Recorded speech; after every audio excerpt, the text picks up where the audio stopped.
My name is Amber, and this guy, my great-grandfather, Harry Strasser, was born in Luxembourg.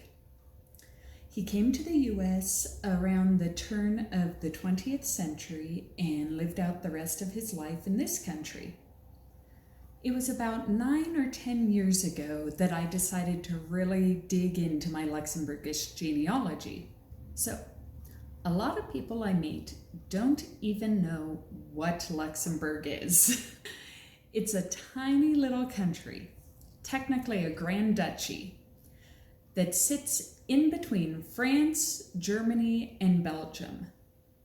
It's only about 1,000 square miles in size. It spent a lot of its history under other rule, sometimes French, sometimes German, the Austrian Habsburgs, and for a long time, along with Belgium, it was considered part of the Netherlands, but it still managed to keep its own identity.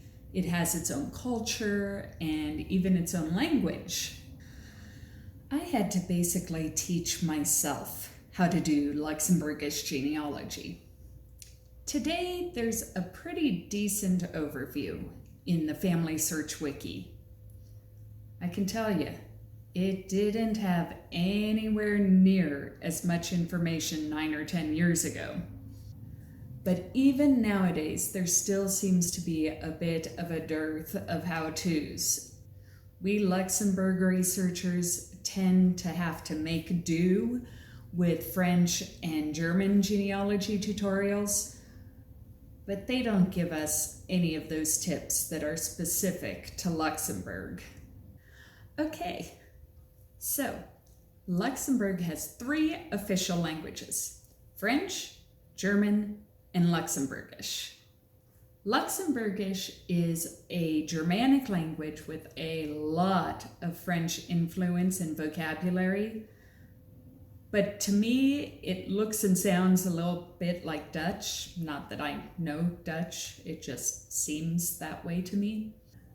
But as far as research is concerned, Luxembourgish didn't have an official written version until 1946, so you don't need to worry about that one too much for now. The civil records are all written in French or German, and when you get back into the parish records, you'll see a lot of Latin, because Luxembourg was almost entirely a Catholic country, and that's still the main religion there today. All of the vital records were kept at the local level, so it is vital, see what I did there, that you know where your ancestor was from. I was fortunate enough to already have that information when I began, so I won't go too deeply into how to find out where your ancestor was from. The most important thing is to make sure you do the research on their life in the US or Canada or wherever they ended up first. Don't try to jump across the pond too soon. You might find their place of origin on a passenger list or a naturalization record. Sometimes it's in an obituary or even on a headstone. It could pop up in totally unexpected places. But anyway, you need a specific place. And now here's the tricky part. Remember how I said Luxembourg has 3 official languages? Well, that means the place might have 3 different names. Most of the time, the names are pretty similar. For instance, my Strasser family originated in a place called Fischbach. It's spelled the same way in both French and German, but presumably pronounced in a more French way when you're speaking French, Fischbach, and a more German way when you're speaking German, Fischbach. And its Luxembourgish name is only slightly different. Oh shoot, they don't have the pronunciation in Luxembourgish. Harry's mom, remember this guy, Harry, my great-grandpa? His mom was born in a village way up in the northwestern part of the country. In French, it's called Achiville. In German, it's called Helsingen. Okay, a little different. Achiville, Helsingen. I can see that.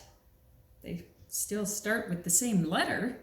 And I don't know how to pronounce it, but in Luxembourgish, it's Helsen. Pretty similar to the German version, right? At least in spelling. But then there's other places, like the town one of my great-great-great-great-grandmothers came from. In French, it's called Bas-Belin. In German, it's Niederwesling. And again, I don't know how to pronounce it, but in Luxembourgish, it's Kirchen or Kirchen. So it's important to know the variations, otherwise in the records you might think they're talking about 3 different places. In general, I'd say it's most important to know the French versions, because when you start looking at the family search or the matricula online sites, the records are organized by the French version of the names. But it's good to learn the other versions too, because sometimes the records are written in German, and you never know how a name is going to pop up in those records written in Latin. I've even seen the Luxembourgish version written there. Now for a quick lesson in Luxembourg jurisdictions. The country is organized into 12 cantons. And then inside the cantons are communes. That's where the records are kept. A commune was generally a bigger village which had the same name as the commune, and a few surrounding tiny villages. So if your ancestor was from a tiny village, you do need to make sure you know the commune. And just like in the US, there have been a few boundary changes through the years, so make sure you're getting the right commune at the right period of time. But then you're ready to go! Open up Family Search or Matricula online, find your commune, and start looking at the records. Now, by the way, I am an English speaker. I don't speak French, German, Luxembourgish, or Latin for that matter. I have taught myself to read genealogical documents in 3 of those languages, but I know my pronunciation is atrocious. For this video, I used a little feature on Google Translate that you may or may not know about to help me with my pronunciation. But I know it's not perfect. I'll show you how it works. Go to Google Translate, type in the word. For the purpose of this video, I have used the names of the villages in Luxembourg, but you can also use words. Make sure that you select the language you want to hear it in, and then see this little speaker down in the lower left-hand corner. It looks sort of like a megaphone. Click on that. Fiche bar. And there you have it. It pronounces the word about how it should be pronounced in that language. Let's see, I'm just curious. I want to see how it would pronounce that one in English. Oh, Esperanto.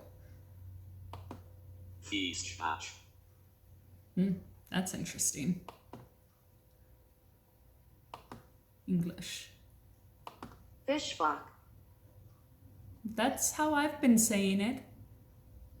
Not in this video, but in general life. Makes sense to me. I hope I've helped you a little bit. If you have some Luxembourgish ancestry, I do plan on making some more videos about doing that kind of research, but I also plan to touch on other areas. I am a genealogist, a taphophile, and a history buff. So stay tuned for genealogy, cemeteries, and history. Bye!